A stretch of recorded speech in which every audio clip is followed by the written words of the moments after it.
Hi, this is All Access with John Samuel, and this is a show where we share the stories of leaders, entrepreneurs, and advocates and how they're improving the lives for people of all abilities.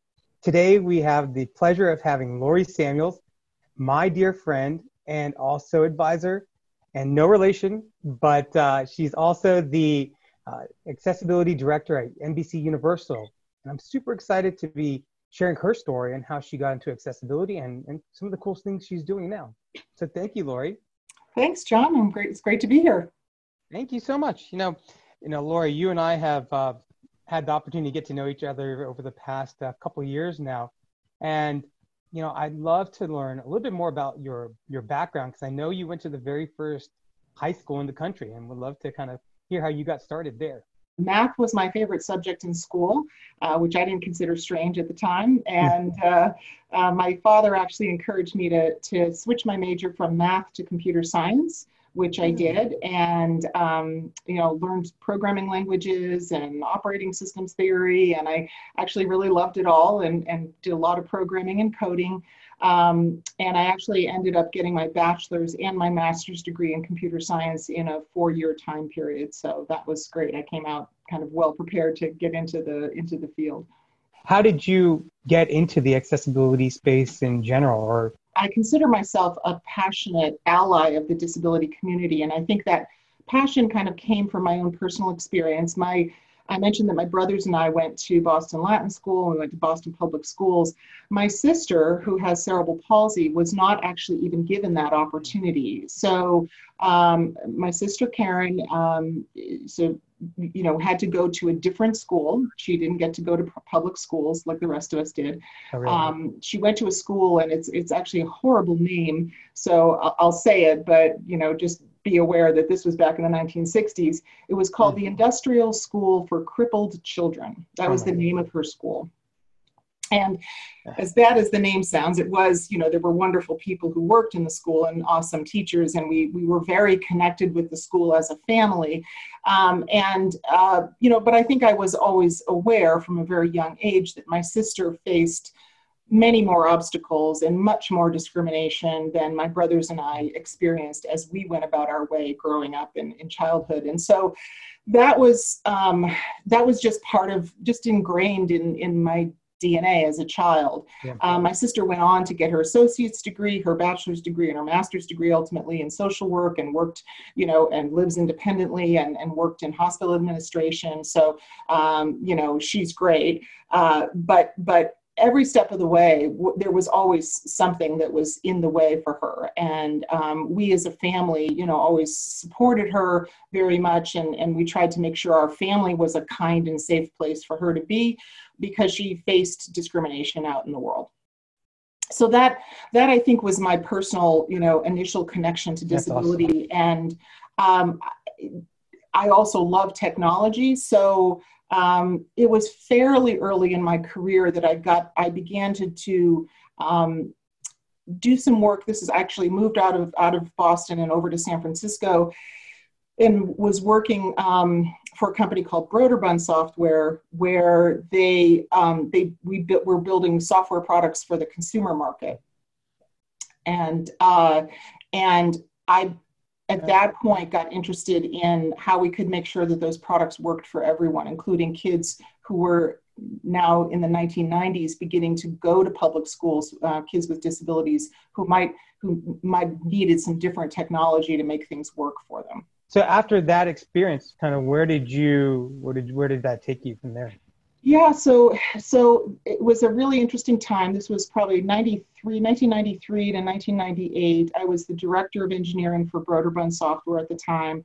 The product that I worked on primarily was a product called the Print Shop, but there were others as well. And it was there that I started going to conferences like CSUN and Closing the Gap, and working with some companies that were building assistive technology, like alternative kinds of keyboards and tracking devices that that in particular, this was kind of focused on the school and educational market. So I really just kind of try to start bringing this awareness back into my engineering team and to the leadership in the company, and they were fully supportive.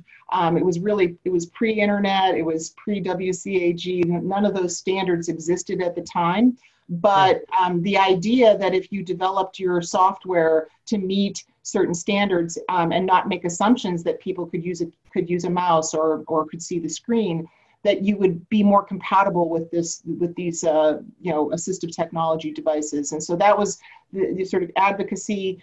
It's been fascinating for me to see over the span of my career, going from Broderbund and Microsoft were the only two mainstream companies that used to go to CSUN and these sort of disability-focused conferences back in the early 90s. And that, of course, has changed so tremendously. And now there's a focus on accessibility, which is awesome. And I've gotten the opportunity for the past 10 years or so in my career to pretty much focus exclusively on accessibility, which is fantastic. What do you think it was about the culture that allowed for that? That's a great question. I would say that I think Broderbund as a consumer software company at the time was very focused on creating wonderful quality experiences for adults and children to enjoy either in the classroom or at home. And so they were so committed to quality, to really rich, beautiful, engaging, wonderful, software products. And that I think they just perceived accessibility, at the time as just part of that quality measure. And so I think that's one of the ways that I do try to work with teams to look at it, is to say, accessibility is a part of the way that we can measure quality. Is everyone having a good experience with your product? Is everyone able to enjoy your website? Is it really usable? In your career, you mentioned Microsoft. I know you worked for Intuit, and you worked in the accessibility space for 10 years. Kind of, what are some of the major lessons you've learned through those those experiences? Yeah. Well, I'll talk a little bit about kind of going back to when I was a technical program manager at Intuit. I basically volunteered to start up their corporate accessibility program at the time. This was in 2011. And so this was kind of my re-entry into accessibility from having done different things and taking a break to raise 4 kids and a few other things along the way. But in any case, when I was kind of back in the workforce in 2011, I joined Intuit, and which is also a fabulous company that's very committed to quality and innovation in their products. Again, because I was interested in accessibility, I volunteered to start that. And that was a great learning experience for me. We got the opportunity to work on many products, but the one that I probably feel most proud of is that we really leaned into working on Quickbooks, which is a small business accounting software that's widely used by both small business owners and people who are like bookkeepers and accountants and et cetera.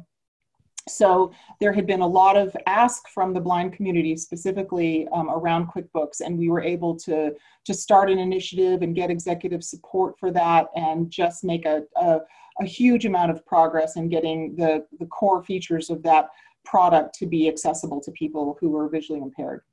So we felt really good about that. Well, it sounds like you've been really just blessed to be able to work with a lot of customer-centric companies. Is that a true statement? Yeah, I would definitely say so. I think, certainly Microsoft is another example of a company that just completely and thoroughly embraced accessibility in such a big and substantive way. And, for their CEO, Satya Nadella, to be speaking as frequently as he does and as passionately as he does about the importance of inclusive design and making sure that their products truly do empower every person on the planet to achieve more. That is not just a slogan at Microsoft. They do live it and breathe it, and it was wonderful to be part of that. It isn't, I don't want to paint a picture that says that I've never encountered obstacles along the way, and people who are not as fully passionate and embrace the idea of accessibility I have. Yeah. But those are, fortunately, I think the trend is in the right direction. And I think that companies are beginning to also understand that embracing inclusive design, embracing disability inclusion, and practicing it is actually really good for business too. And so there's this is nothing that we need to come to the table, we shouldn't have to try to convince them, because there really is a solid business case for disability inclusion on so many levels. And now you're, the accessibility director at NBC Universal, and you're actually getting, it's a whole different kind of another very customer oriented business. And kind of how is it coming into the entertainment space? Well, it's exciting for me personally, because this is a new industry. I have not been in media and entertainment before. I come obviously out of the tech sector, and so I understand software product development. I think that from the experiences I've had so far in the last few months, the product teams are wonderful. I've had great engagement with the website teams, the mobile app teams. One thing that's sort of new for me is learning about how the apps that work on your smart TV at home, and learning about that space on the technical side. But I think it's very interesting. There's a lot of opportunity, I think, in media and entertainment to do disability inclusion in on a different scale and in even more expanded ways. So you're thinking about movies and TV and news stories and representation. I'm not as directly involved with that side of the business right now, and we're doing some of the fundamentals in accessibility, but I think it's really fascinating that there is opportunity to represent, and of course we're seeing that as a big issue now in terms of race as well. But disability needs to be represented, and not in just the narrow ways that has historically been in film and television. When we think about accessibility, I think we think about work often, but I think entertainment and life is also a critical component that we need to make sure that everyone has access to. And that's really cool that you're doing. Of course, news is part of that as well. So, the importance correct. of information being accessible to everyone, especially in times like these where we have, important information coming from public health and science and social justice causes. So it's always critical to make sure that information is accessible to everyone, just as table stakes. Kind of think about the future of accessibility. What are some of the trends or things that you're really excited about? Yeah, I think there's some interesting trends going on. So one of the trends that I was able, kind of aware of at Microsoft in particular is artificial intelligence and its role in potentially providing some of the solutions and innovations that can happen in the accessibility space and the disability space more generally.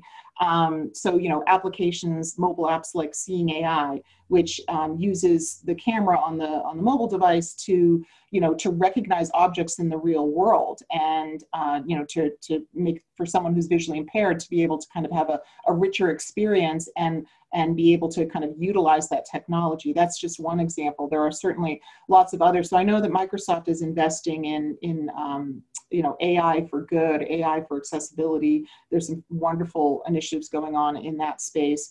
That's one of the trends, sort of a general trend. Another is just, I think that companies, larger enterprise, at least from what I can see, is are really accepting. There's not as much resistance. There used to be a lot of resistance to accessibility. Why do we have to do this? And and there was a lot of time spent justifying why it was important. And so I think that there's less of that now. I think there's an acceptance of, okay, yes, we need to do this. That's right. This is part of what we do. And some companies might look at it through the lens of compliance, like privacy, security, accessibility, you got to do all that stuff, but at least it's becoming more table stakes. The other thing that's amazing to me is how much the accessibility community has grown as an industry. We have certifications now. We have people who do different specialties within accessibility. None of that was true 10 years ago. So there's been a huge growth. there's also, I think, a lot of commitment and passion coming from the next generation. And I'm just thankful for you to participate today and just be here with me. And I really appreciate everything you do, Lori.